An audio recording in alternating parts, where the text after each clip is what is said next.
கம்பம் MLA Jagannath Mishra அவர்கள் வந்து ration கடைக்கெல்லாம் ஆய்வுக்கு போயிருக்காரு.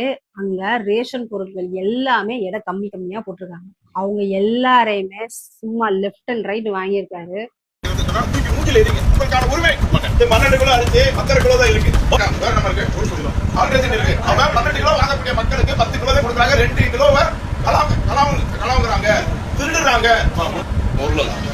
ஒரு கிலோ கொடுக்கக்கூடிய துவர பருப்பு 250 கிராம் தான் அவங்க திராசுல காட்டுது.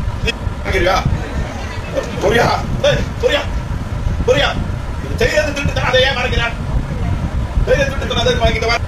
பண்ணி வச்சிருக்காங்க. இந்த திராசை வந்து எடை குறைவடி வரமாய் ஆல்ட்ரேஷன் பண்ணி செஞ்சு வச்சிருக்காங்க கவர்மெண்ட் திராசை. அமைச்சர் சார், அங்க மட்டும் இல்ல, நிறைய ரேஷன் கடைகள்ல அப்படிதான் நடக்குது. இங்கேயுமே எங்க ஊர்லயுமே அப்படிதான் நடக்குது.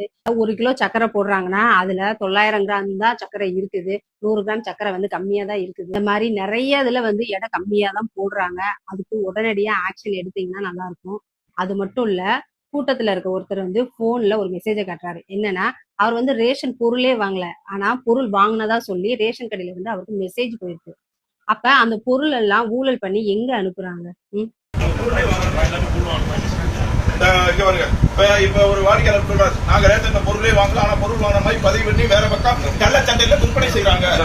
கள்ளச்சந்தையில விற்பனை செய்யறாங்க. 5ஆம் நம்பர் கடையில பொருளே வந்து எனக்கு நான் வாங்கலாம், வாங்கின மாதிரி எனக்கு மெசேஜ் வருது. கள்ளச்சந்தையில பொருளை விற்பனை செய்யறாங்கன்னு பாருங்க. நீ திருத்திக்கங்க, இல்லைன்னா ஜெயில் தான். எந்த ஜெயிலும் முடிவு பண்ணிக்க. இந்த மாதிரி நிறைய இடங்கள்ல வந்து ஊழல் நடந்துட்டு தான் இருக்குது. ரேஷன் கடையில மெயினா அதிகமாவே நடந்துட்டு இருக்கு.